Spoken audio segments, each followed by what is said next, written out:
Hi friends, welcome back to Aishwarya Mahadev YouTube channel. ನಾನು ಇವತ್ತು vangibath recipe ಮಾಡಿದ್ದೀನಿ. ಸೂಪರ್ ಆಯಿತು. ಯಾವಾಗೂ ತಟ್ಟೆಯಲ್ಲಿ ಟೇಸ್ಟ್ ಮಾಡ್ತಿದ್ದೆ. ಇವತ್ತು ಕೈ ತುತ್ತು ಕೊಟ್ಬಿಟ್ಟು ಟೇಸ್ಟ್ ಮಾಡೋಕೆ ಕೊಟ್ಟಿದ್ದೀನಿ ನನ್ನ ಮಗುಂಗೂ ನಮ್ಮ ಯಜಮಾನ್ರಿಗೂ. ಟೇಸ್ಟ್ ಮಾಡಿಬಿಟ್ಟು ಸೂಪರಾಗೈತೆ ಅಂತ ಹೇಳ್ತಿದ್ದಾರೆ. ಏನೇ ಆದರೂ ಕೈ ತುತ್ತು ಮುಂದೆ ಬೇರೆ ಏನೂ ಇಲ್ಲ ಅಲ್ವಾ, ಎಷ್ಟು ಚೆನ್ನಾಗಿರುತ್ತೆ. ಅದು ರೆಸಿಪಿ ಏನಿದೆ ಅಂತ ಮಾಡೋಣ, ಬನ್ನಿ ನೋಡೋಣ. ಮೈಸೂರು ಬದನೆಕಾಯಿ ಎತ್ಕೊಂಡಿದ್ದು. ಬಿಳಿ ಬದನೆಕಾಯಿ ಇದ್ದರೆ ತುಂಬ ಚೆನ್ನಾಗಿರುತ್ತೆ.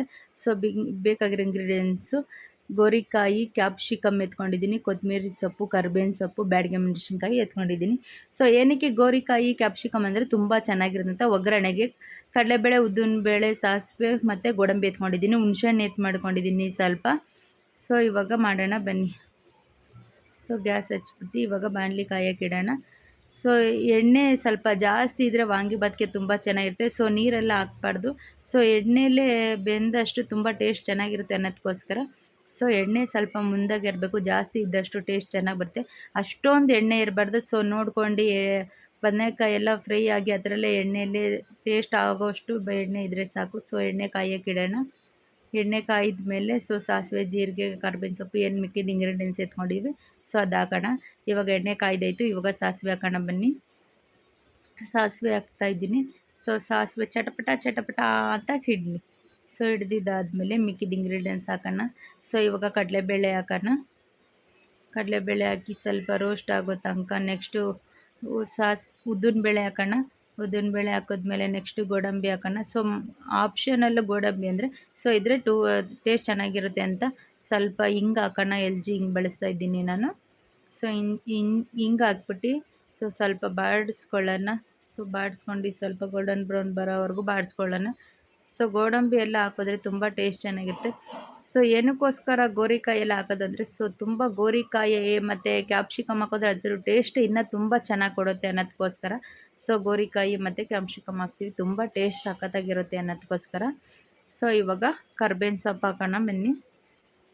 ಕರ್ಬೇವಿನ ಸೊಪ್ಪು ಹಾಕಿ ಸ್ವಲ್ಪ ಬಾಡಿಸ್ಕೊಳ್ಳೋಣ. ಕರ್ಬೇವಿನ ಸೊಪ್ಪನ್ನ ಹಾಕೋಣ. ಇವಾಗ ಗೋರಿಕಾಯಿ ಹಾಕ್ಕೊಳ್ಳೋಣ. ಅದು ಬೇಯಿಸೋದೆಲ್ಲ ಬೇಡ, ಎಣ್ಣೆಲೇ ಎಲ್ಲ ಪ್ರತಿಯೊಂದೂ ಎಣ್ಣೆಲೇ ಫ್ರೈ ಆಗಬೇಕು. ಟೇಸ್ಟ್ ಆವಾಗ ತುಂಬ ಚೆನ್ನಾಗಿ ಬರುತ್ತೆ. ಎಣ್ಣೆಲೇ ಚೆನ್ನಾಗಿ ರೋಸ್ಟಾಗಿ ಬೆಂದಾದಮೇಲೆ ಕ್ಯಾಪ್ಸಿಕಮ್ ಹಾಕೋಣ. ತುಂಬ ಚೆನ್ನಾಗಿರುತ್ತೆ. ಈ ಥರ ಟ್ರೈ ಮಾಡಿ ನೋಡಿ ನೀವು ಒಂದು ಸತಿನಾರು. ಎಷ್ಟು ತುಂಬ ಟೇಸ್ಟಾಗಿರುತ್ತೆ ಅಂತ ನಿಮಗೆ ಗೊತ್ತಂತೆ. ಮದುವೆ ಮನೆಯಲ್ಲೆಲ್ಲ ಅಷ್ಟು ಟೇಸ್ಟ್ ಯಾಕೆ ಅಂದರೆ ಇದೆಲ್ಲ ಸ್ವಲ್ಪ ಹಾಕಿರ್ತಾರೆ. ಅದಕ್ಕೋಸ್ಕರ ಇಷ್ಟು ಟೇಸ್ಟ್ ಬರೋದು. ಇವಾಗ ಕ್ಯಾಪ್ಸಿಕಮ್ ಹಾಕಿ ಮತ್ತು ಬ್ಯಾಡಗೆ ಮೆಣಸಿನ್ಕಾಯಿ ಹಾಕಿ ಹುರ್ಕೊಳ್ಳೋಣ. ಚೆನ್ನಾಗಿ ರೋಸ್ಟ್ ಆಗಲಿ. ಅದನ್ನು ಕ್ಯಾಪ್ಸಿಕಮ್ಮನ್ನು ಎಣ್ಣೆಲೇ ಫ್ರೈ ಆಗಬೇಕು. ಅಲ್ಲಿವರೆಗೂ ಬಾಡಿಸ್ಕೊಳ್ಳೋಣ ತುಂಬ ಚೆನ್ನಾಗಿ. ಮತ್ತು ಇದಕ್ಕೆಲ್ಲ ನೀರೆಲ್ಲ ಹಾಕಿ ಬೇಯಿಸಬಾರ್ದು. ಎಣ್ಣೆಲೇ ಫ್ರೈ ಆದಷ್ಟು ಟೇಸ್ಟ್ ತುಂಬ ಚೆನ್ನಾಗಿ ಕೊಡುತ್ತೆ ಅನ್ನೋದಕ್ಕೋಸ್ಕರ ಎಣ್ಣೆಲೇ ಹುರಿಬೇಕು. ನೀವು ನೋಡ್ಬೋದು, ಈಗ ಬ್ರಾಹ್ಮಣರು ಫಂಕ್ಷನ್ಗೆ ಆಗ್ಬೋದು, ದೇವಸ್ಥಾನಗಳೆಲ್ಲ ನಾವು ಒಂದು ಸತಿ ನೋಡ್ಬೋದು, ಮದುವೆ ಮನೆ ಆಗ್ಬೋದು, ಬ್ರಾಹ್ಮಣರು ದೇವಸ್ಥಾನದಲ್ಲೆಲ್ಲ ವಾಂಗಿಭಾತ್ ಕೊಟ್ಟಾಗ ಯಾಕೆ ಇಷ್ಟು ಟೇಸ್ಟ್ ಇರುತ್ತೆ ಅಂದರೆ ಅದಕ್ಕೋಸ್ಕರನೇ ಗೋರಿಕಾಯಿ ಮತ್ತು ಕ್ಯಾಪ್ಸಿಕಮ್ ಹಾಕಿದ್ರೆ ಅಷ್ಟು ಟೇಸ್ಟ್ ಇನ್ಯಾವುದ್ರಲ್ಲೂ ಕೂಡ ಅಷ್ಟು ಬರುತ್ತೆ ವಾಂಗಿಭಾತ್ಗೆ. ಇವಾಗ ಬದನೆಕಾಯಿ ಹಾಕ್ತಾಯಿದ್ದೀನಿ. ಬದನೆಕಾಯಿ ಹಾಕಿನೂ ಬಾಡಿಸ್ಕೊಳ್ಳೋಣ ಸ್ವಲ್ಪ. ಅದನ್ನು ಎಣ್ಣೆಲೇ ಬಾಡಬೇಕು. ಅಷ್ಟು ಅಲ್ಲಿವರೆಗೂ ಬಾಡಿಸೋಣ. ತುಂಬ ಚೆನ್ನಾಗಿ ಹುರಿದ್ರೆ ಎಣ್ಣೆಲೇ ಎಲ್ಲ ಪ್ರತಿಯೊಂದು ಎಣ್ಣೆಲೇ ಬಾಡಿದ್ಮೇಲೆ ಆವಾಗ ಹುಣಸೆ ಹುಳಿ ಬಿಡಬೇಕು. ಮೊದಲೇ ಹುಣಸೆ ಹುಳಿ ಬಿಟ್ಬಿಟ್ರೆ ಬದನೆಕಾಯಿ ಬೇಯಲ್ಲ. ಅದಕ್ಕೋಸ್ಕರ ಲಾಸ್ಟಲ್ಲಿ ಹಾಕೋಣ. ಇವಾಗೆಲ್ಲ ಈಗ ಹಾಕಿರೋ ಎಲ್ಲ ಪ್ರತಿಯೊಂದು ಮಸಾಲೆನೂ ಚೆನ್ನಾಗಿ ಹುರಿದು ಎಣ್ಣೆಲಿ ಫ್ರೈ ಆದಮೇಲೆ ಹಾಕೋಣ. ನೋಡ್ಬೋದು, ನಾವು ಎಷ್ಟು ಟೇಸ್ಟ್ ನೋಡ್ತೀವಿ ನಾವು ಮದುವೆ ಮನೇಲಿ ಹೋದಾಗ, ಅಷ್ಟು ತುಂಬ ಚೆನ್ನಾಗಿ ತಿಂತೀವಿ ಅಂತಂದರೆ ಇದೇ ಕಾರಣಕ್ಕೋಸ್ಕರ ಗೋರಿಕಾಯಿ ಹಾಕಿದಾಗ ಅಷ್ಟು ಟೇಸ್ಟ್ ಬರುತ್ತೆ. ಅದಕ್ಕೋಸ್ಕರ ನಾನು ಒಂದಿನ ಟ್ರೈ ಮಾಡಿ ತುಂಬ ಚೆನ್ನಾಗಿತ್ತಲ್ಲ ಅಂದ್ಬಿಟ್ಟು ನೆಕ್ಸ್ಟ್ ನಾನು ನೆಕ್ಸ್ಟ್ ನಮ್ಮ ಫ್ರೆಂಡ್ಸ್ಗಳಿಗೆ ತೋರಿಸ್ಬಾರ್ದು ಅಂದ್ಬಿಟ್ಟು ಅದೇ ರೆಸಿಪಿನ ನಾನು ಇಲ್ಲಿ ಮಾಡಿ ತೋರಿಸ್ತಾ ಇದ್ದೀನಿ ನಿಮಗೆ. ತುಂಬ ಚೆನ್ನಾಗಿ ಬಂತು. ನೋಡ್ಬೋದು ಎಷ್ಟು ಟೇಸ್ಟ್ ತುಂಬ ಚೆನ್ನಾಗಿರುತ್ತೆ ಅನ್ನೋದಕ್ಕೋಸ್ಕರ ಎಣ್ಣೆಲೇ ತೇಲಬೇಕು. ಆ ಥರ ಹುರಿದು ಎಣ್ಣೆಲೇ ಎಲ್ಲ ನೀಟಾಗಿ ಫ್ರೈ ಆದಮೇಲೆ ಇವಾಗ ಹುಣಸೆ ಹುಳಿ ಬಿಡ್ತಾಯಿದ್ದೀನಿ. ಬೆಂದಾದಮೇಲೆ ಹುಣಸೆ ಹುಳಿ ಬಿಡಬೇಕು. ಮೊದಲೇ ಬಿಟ್ಟರೆ ಹುಣಸೆ ಹುಳಿ ಬೇಯಲ್ಲ ಬದನೆಕಾಯಿ ಅಂದ್ಬಿಟ್ಟು ಸೊ ಆಮೇಲೆ ಬದನೇಕಾಯಿ ಎಲ್ಲ ನೀಟಾಗಿ ಎಲ್ಲ ಫ್ರೈ ಆದಮೇಲೆ ಹುಣಸೆ ಹುಳಿ ಬಿಡಬೇಕು, ತುಂಬ ಟೇಸ್ಟ್ ಚೆನ್ನಾಗಿರುತ್ತೆ. ಸೊ ಟೊಮೊಟೊ ಈರುಳ್ಳಿ ಎಲ್ಲ ಹಾಕ್ಬೋದು. ಸೊ ಆ ಥರ ಹಾಕಿದ್ರೆ ಅದು ಬೇರೆ ಟೇಸ್ಟ್ ಬರುತ್ತೆ, ಬಟ್ ಈ ಥರ ಅಷ್ಟು ಟೇಸ್ಟ್ ಬರೋಲ್ಲ. ಸೊ ಅದಕ್ಕೋಸ್ಕರ ನಾನು ಇದೇ ಥರ ಮಾಡಿ ರೆಸಿಪಿ ತೋರ್ಸೋಣ ಅಂದ್ಬಿಟ್ಟು ಅದಕ್ಕೋಸ್ಕರನೇ ಇದೇ ರೆಸಿಪಿ ತೋರಿಸ್ತಾ ಇರೋದು. ಸೊ ಎಷ್ಟು ತುಂಬ ಟೇಸ್ಟ್ ಚೆನ್ನಾಗಿರುತ್ತೆ. ಸೊ ನೀವು ಟ್ರೈ ಮಾಡಿ ಹೇಗಿತ್ತು ಅಂತ ಹೇಳಿ. ಎಷ್ಟು ಟೇಸ್ಟ್ ಚೆನ್ನಾಗಿರುತ್ತೆ ಅಂದರೆ ಅಷ್ಟು ಟೇಸ್ಟ್ ತುಂಬ ಚೆನ್ನಾಗಿರುತ್ತೆ ಸಖತ್ತಾಗೆ.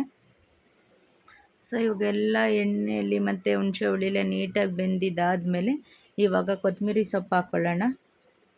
ಸೊ ಕೊತ್ತಂಬರಿ ಸೊಪ್ಪು ಮತ್ತು ಕೊಬ್ಬರಿ ಹಾಕೋಬೋದು. ಆಪ್ಷನಲ್ಲು ಕೊಬ್ಬರಿ ಹಾಕೊಂಡ್ರೆ ಹಾಕ್ಬೋದು, ಇಲ್ಲಾಂದ್ರೆ ಇಲ್ಲ. ಸೊ ನಾನೇನು ಹಾಕೋಕ್ಕೆ ಹೋಗಿಲ್ಲ, ನೀವು ಹಾಕೊಂಡ್ರೆ ಹಾಕೋಬೋದು. ಕೊತ್ತಂಬರಿ ಸೊಪ್ಪು ಹಾಕ್ತಾಯಿದ್ದೀನಿ. ಸೊ ಇವಾಗ ಕೊತ್ತಂಬರಿ ಸೊಪ್ಪೆಲ್ಲ ಹಾಕಿ ಎಲ್ಲ ಬಾಡಿಸ್ಕೊಂಡಿದ್ದಾದಮೇಲೆ ಈಗೇನು ಲಾಸ್ಟಿಗೆ ಮೊದಲೇ ಖಾರದ ಪುಡಿ ಹಾಕ್ಬಾರ್ದು. ಈ ಖಾರದ ಪುಡಿ ಹಾಕಿದ್ರೆ ಆಮೇಲೆ ಜಾಸ್ತಿ ಹೊತ್ತು ಬೇಯಿಸಿದ್ರೆ ಅದ್ರ ರಸ ಎಲ್ಲ ಹೋಗುತ್ತೆ ಅಂತ. ಸೊ ಅರಿಶಿನ ಹಾಕ್ತಾಯಿದ್ದೀನಿ ಒಂದು ಸ್ವಲ್ಪ, ರುಚಿಗೆ ತಕ್ಕಷ್ಟು ಉಪ್ಪು ಹಾಕ್ತಾಯಿದ್ದೀನಿ. ಉಪ್ಪೆಲ್ಲ ಹಾಕಿ ಬಾಡಿಸ್ಕೊಳ್ಳೋಣ ಸ್ವಲ್ಪ. ಸೊ ಮೊದಲೇ ವಾಂಗಿಬಾತ್ ಪೌಡ್ರ್ ಹಾಕಿದ್ರೆ ಅದ್ರ ಘಮ ಎಲ್ಲ ಹೋಗುತ್ತೆ, ಅಷ್ಟು ಟೇಸ್ಟ್ ಚೆನ್ನಾಗಿರಲ್ಲ ಅಂದ್ಬಿಟ್ಟು. ಸೊ ಲಾಸ್ಟಲ್ಲಿ ಹಾಕ್ತಿದ್ದೀವಿ.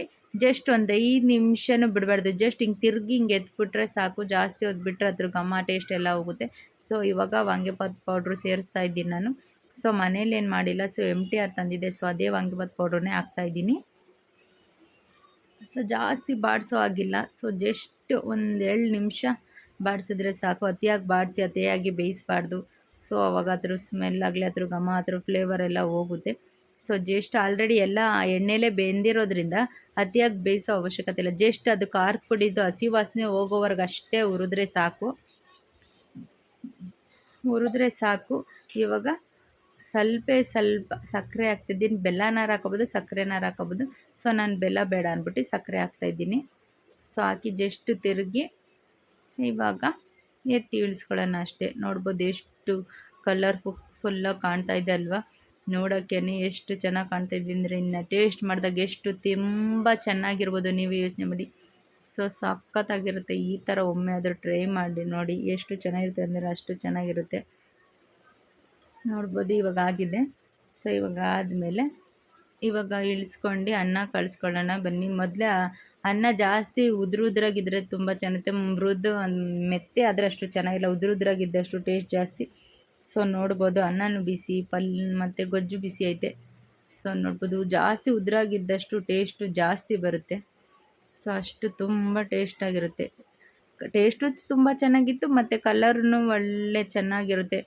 ಸೊ ನೀವು ಮೊದಲೇ ಖಾರದ ಪುಡಿ ಎಲ್ಲ ಹಾಕಿದ್ರೆ ಅಷ್ಟು ಕಲರ್ ಬರಲ್ಲ. ನೀವು ನೋಡ್ಬೋದು ಇವಾಗ ಎಷ್ಟು ಕೆಂಪುಗೆ ಎಷ್ಟು ಕಲರ್ಫುಲ್ಲಾಗಿ ಕಾಣ್ತಾ ಇದೆ ಅಂತ. ಸೊ ಆ ಕಲ್ಲರ್ಗೋಸ್ಕರ ನೋಡಿದ್ರೇ ಬಾಯಲ್ಲಿ ನೀರು ಬರುತ್ತೆ, ಅಷ್ಟು ಬೇಗ ಟೇಸ್ಟ್ ಮಾಡಬೇಕು ಅಂತ.